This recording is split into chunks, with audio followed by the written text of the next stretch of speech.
Então, como nós falávamos, né, na nossa última aula, houve uma modificação sensível com a Constituição de 1988 no que tange ao direito de família brasileiro. E hoje, então, nós vamos falar um pouco de quais foram essas modificações, tá? Então, nós vamos acompanhar aí o quadro, né, da nossa apostila de introdução ao direito de família. Essa parte é muito importante, gente, por quê? Porque ela faz o cotejo do direito de família com o direito constitucional. Desculpa, eu abri aqui a aula de processo civil. Então, tá aqui. Então, vamos lá, pessoal, vamos começar. Como é que ficou após a Constituição de 1988? Primeiro ponto, e aí é até objeto dos textos que eu enviei para vocês, a família deixa de ser formada exclusivamente pelo casamento. Em outras palavras, o casamento deixa de ser a única forma de constituição de família. Ao lado do casamento, surgem outras entidades familiares previstas na Constituição, contempladas lá no seu artigo 226. Quais são essas entidades familiares taxativamente previstas na Constituição?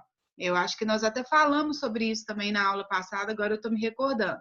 O casamento, né, está lá no artigo 226, parágrafo 1º e parágrafo 2º, tá? O caput do artigo 226 da Constituição diz que a família, base da sociedade, merecerá especial proteção do Estado. O parágrafo 1º vai dizer que o casamento civil e gratuita a sua celebração, né? E depois o casamento, depois o parágrafo 2º vai falar que o casamento religioso com efeitos civis, né? Ele é reconhecido e produzirá todos os seus efeitos. Mais para frente a gente vai entender o que é um casamento religioso com efeitos civis. O parágrafo 3º vai falar sobre a união estável, né? Reconhecida como entidade familiar, a união estável formada entre homem e mulher, devendo a lei facilitar a sua conversão em casamento. E aí eu me lembro de ter conversado com vocês na aula passada até sobre um entendimento, né, do Supremo Tribunal Federal no sentido de quê? No sentido de que as uniões estáveis homoafetivas, elas são reconhecidas também como entidade familiar, né? Então, não apenas as uniões informais entre duas pessoas de sexos distintos, mas também as uniões formadas por pessoas do mesmo sexo são consideradas entidade familiar, e essa matéria, pessoal, ela foi decidida pelo Supremo Tribunal Federal em 2011. Nós falamos sobre isso na DPF número 132 e na ADI 4277. Tá? Então, em maio de 2011, foi um julgamento histórico, foi um julgamento unânime, tá? Os 11 ministros votaram favoravelmente, né, a uma interpretação conforme a Constituição, ao artigo 226 da Constituição. Tá? Então, desculpe, artigo 226 da Constituição, não, o artigo 1723 do Código Civil, que fala que a união estável é entre homem e mulher. De modo, então, que ao lado do casamento, a união estável hoje passa a ser reconhecida como entidade familiar, seja ela união estável entre pessoas do mesmo sexo ou união estável entre pessoas, né, sejam pessoas de sexos distintos ou pessoas do mesmo sexo. O CNJ, em 2013, determinou a todos os cartórios no Brasil que realizassem o casamento civil entre pessoas do mesmo sexo. Tá, gente? Então, hoje, no Brasil, todos os cartórios de registro civil são obrigados a realizar o casamento civil de pessoas do mesmo sexo. Tá? Então, se a pessoa não quer casar, mas quer viver informalmente, ok, não tem problema. É reconhecido como entidade familiar? Sim. Mas se a pessoa quiser casar, se o casal homoafetivo quiser formalizar essa união no cartório, eles podem? Podem. A outra entidade familiar prevista taxativamente na Constituição é a chamada família anaparental. Essa família anaparental, como nós falamos, é a família formada por qualquer um dos pais e os seus filhos. Então, por exemplo, uma mãe solteira, um pai que ficou viúvo, que se divorciou e que cuida dos filhos sozinho. esse núcleo, né, formado por qualquer um dos pais, ou o pai, ou a mãe e os seus filhos, é considerado entidade familiar e receberá especial proteção do Estado, né, e é taxativamente previsto na Constituição, chamada, né, pelo legislador, intitulada como família anaparental. Então, se numa prova perguntarem para vocês quais são as entidades familiares hoje previstas constitucionalmente, lá no artigo 226, casamento, união estável, família anaparental. Aí a pergunta que nós concluímos a aula foi: esse rol de entidades familiares é meramente exemplificativo ou ele é taxativo? E nós concluímos que ele seria uma entidade, que ele seria meramente exemplificativo, porque existem outras entidades familiares para além daquelas previstas nos parágrafos 1º, 2º, 1º, 3º e 4º. Tá? Então, uma dessas entidades familiares seriam as famílias formadas por casais homoafetivos, né? Nós temos aí também, pessoal, a possibilidade... pessoal, voltando aqui um pouquinho, quando eu falei do parágrafo 4º, né, da Constituição, que fala, traz aí a família formada por qualquer um dos pais e seus descendentes, não é família anaparental, não, é família monoparental. Tá? Então, só corrijam aí, se alguém tiver anotado, que a família formada por qualquer um dos pais e seus descendentes é a família monoparental. Tá? Então, as entidades familiares que a Constituição traz são casamento, união estável e família monoparental. Mas a família anaparental, muito embora também não esteja prevista na Constituição, é reconhecida como entidade familiar. O que seria família anaparental, gente? Anarquia. O que é anarquia? Falta de governo, né? Anarquia. Então, prefixo ana significa falta. Anaparental, sem um dos parentes, sem um dos pais. O que é família anaparental, então? É a família formada por irmãos. Tá? Então, por exemplo, 2 irmãs não se casaram, nenhuma delas se casou, envelheceram, elas moram juntas, uma cuida da outra. Não há dúvida de que aquele núcleo é constituído, né, caracterizado como entidade familiar. Tá? Então, família anaparental. Ela caiu. Caiu, voltei, gente. Então, eu dizia para vocês que uma outra possibilidade, né, que ainda não é reconhecida pelo Supremo Tribunal Federal, nem pelo STJ, como entidade familiar, mas um dia pode chegar a ser, é a chamada família poliamorista, né? O poliamor, como dizem alguns, ou família poliafetiva. O que seria o poliamorismo, né? Ou a família poliafetiva? Seria a família formada por mais de um casal. Então, por exemplo, um homem, uma mulher e um homem. Ou 2 mulheres e um homem. Ou 3 homens e uma mulher que vivem como uma família. Então, vejam só, a gente não pode confundir poliamorismo com concubinato. Por quê? No concubinato funciona assim. A pessoa ela é casada, por exemplo, um homem casado com uma mulher, mas ela mantém outras famílias. É o exemplo clássico do caminhoneiro, né? Cada cidade que ele vai, ele constitui uma família. Então, o que acontece? Nesse caso do caminhoneiro, ele tem um casamento, que é uma família formalizada, e ele tem várias relações extraconjugais, chamadas de concubinárias, e essas mulheres, né, essas demais entidades,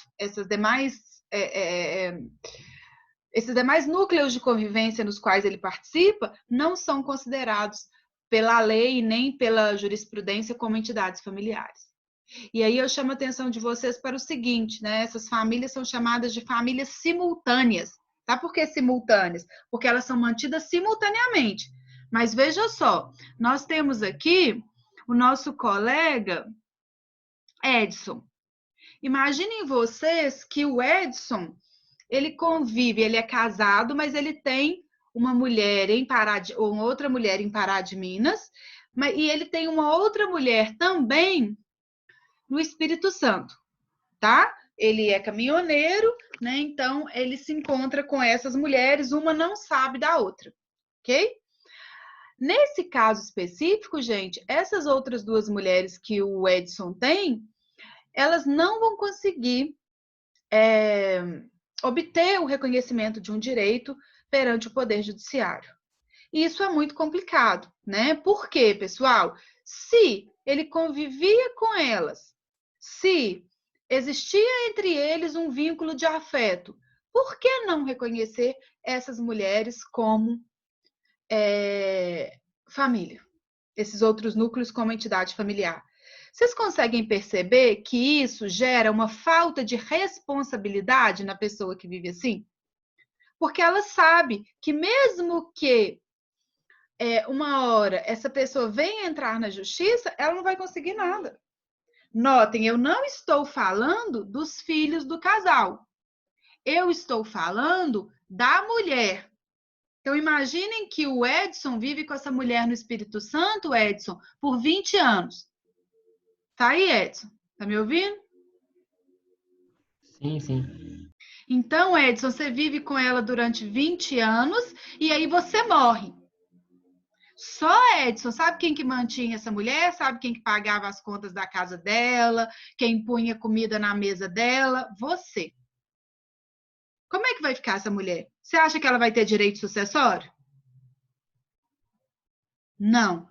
Ela vai ter direito a alimentos? Não. Ela vai ter direito a um benefício previdenciário? Não. Por quê? Porque a lei não reconhece como entidade familiar as chamadas famílias simultâneas.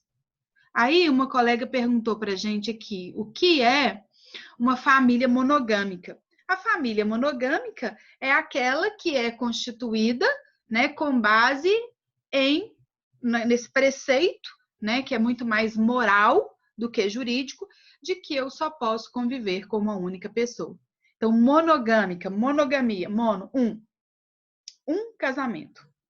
Então, a gente diz que o Brasil, né, no Brasil, adota-se a monogamia. Por que que no Brasil o que prevalece é a monogamia? Eu posso ser casado com duas pessoas ao mesmo tempo? No Brasil? Posso, gente? Eu posso ter mais de um casamento ao mesmo tempo?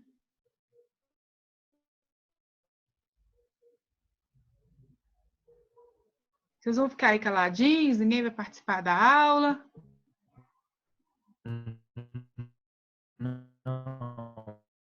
Não posso ter mais de um casamento ao mesmo tempo. Então, consequentemente, eu também não posso ter um casamento. Travou de novo, né? Oi, gente. Voltou. E agora minha internet está boa, tá? A internet aqui, fibra, são 200 mega. Então, não sei o que é que está acontecendo, não. Porque, né, fibra... Eu estava falando da família, que os princípios da família foram constituídos com a moral, né, certa. Sim. Você lembra que eu disse que existia uma influência religiosa muito grande na família? Só que a moral hoje do cidadão hoje não está com a mesma convicção de que era antes. Está deturpada a moral hoje. Ou, nitidamente. Está deturpada a moral hoje. Mas Então, deixa eu te perguntar uma coisa. Antigamente, você acha que a moral não era deturpada também, não?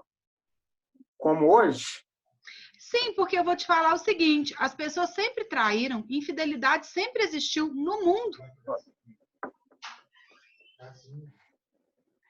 na verdade, assim, o homem já é corrompido de natureza, né? O homem já é corrompido de natureza. Só que hoje está nítida a deturpação da moral civil, né, do cidadão, porque nós aqui, assim como conversamos lá no direito penal, que a gente tem medo de sair na rua, que a pessoa não tem medo mais de nada, vem e rouba a gente em qualquer lugar, vem e sequestra, tanto que a gente tem medo de sair na rua que é hoje. E isso está refletindo também na vida particular de todo mundo, que é até o casamento. Só que o direito tem que atingir, tem que cruzar também com essa situação, né? Que é a pessoa com a moral deturpada não tem fidelidade com uma única pessoa e vai refletir aqueles atos dela em um terceiro. Uhum. Como que o direito vai atingir esse terceiro que não está juridicamente alinhado com esses dois, né? Exatamente. Então, o que acontece? Mas sabe o que acontece, Paulo? Mas realmente tem que o Fala direito um pouco mais alto. Não acho que é certo, não, a deturpação da moral, mas eu acho que o direito realmente tem que cruzar, atingir esse terceiro que não está vinculado juridicamente. Mas tem que atingir para protegê-lo, né? Ou para desprotegê-lo? Atingir para conseguir buscar a justiça real que há ali. A pessoa que tem o alimento colocado na mesa dela, igual a senhora exemplificou aqui, né? Sim. Enquanto a moral estiver deturpada, o direito tem que cruzar a realidade. E a realidade, ótimo. infelizmente, está sendo ela. Então, eu vou traduzir o que você está falando para outras palavras, que é o seguinte: o direito tem que regular os fatos e não o contrário. O direito não pode querer se arvorar do sentimento das pessoas, do desejo das pessoas. Então, veja só, a partir do momento que você, Paulo, decide que você vai ter a sua esposa e outras 4 mulheres, o direito não pode simplesmente virar e falar assim: ah, não, Paulo, mas você não pode, não, você só pode ter uma. Beleza. Mas e se de fato você tem outras 3? Você vive como uma família. Você vive com elas como marido, com afeto, com publicidade, com continuidade, com dependência mútua. E aí? O direito simplesmente vai desconsiderar que isso existiu durante 30 anos? Estão entendendo como que é complicado? E, até hoje, nós não temos o reconhecimento pela jurisprudência das famílias simultâneas